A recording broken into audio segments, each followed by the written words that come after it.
जय श्री राधे। पूज्य श्री सद्गुरुदेव भगवान के चरणों में प्रणाम।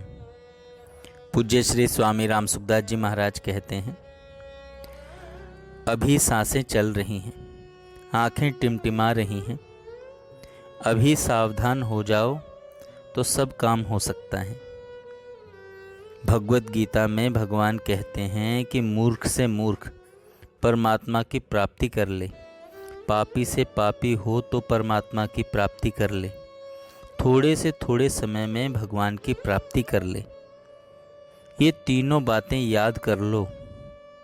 आप योग्य नहीं हैं, पढ़े लिखे नहीं हैं, महान मूर्ख हैं, तो परमात्मा की प्राप्ति हो सकती है। मृत्यु के दिन नज़दीक आ रहे हैं भाई। आप हम यहाँ आकर बैठें। उस समय उम्र जितनी बाकी थी उसमें से उतना समय हमारा बीत गया है। 1 घंटा कम हो गया है जीने में। मौत नज़दीक आ गई है, आ गई है, आ रही है, प्रति क्षण नज़दीक आ रही है और हम निश्चिंत बैठे हैं। कौन रहने देगा यहाँ?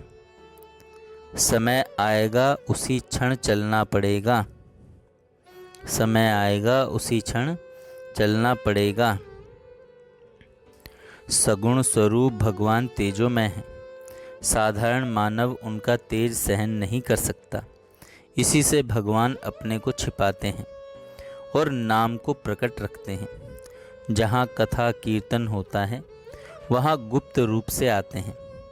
भगवान कहते हैं, मैं अति सुंदर हूँ, मेरे को नज़र न लगे इसलिए मैं अपने को छिपाता हूँ। भगवान नाम के अधीन हैं। प्रेम से भगवान के नाम का जप कीर्तन करो। जीवन मंगलमय होगा, मरण मंगलमय होगा। कली काल में नाम के सिवाय दूसरा कोई साधन नहीं है। स्वामी जी महाराज आगे कहते हैं कि पारमार्थिक मार्ग बहुत सुगम है।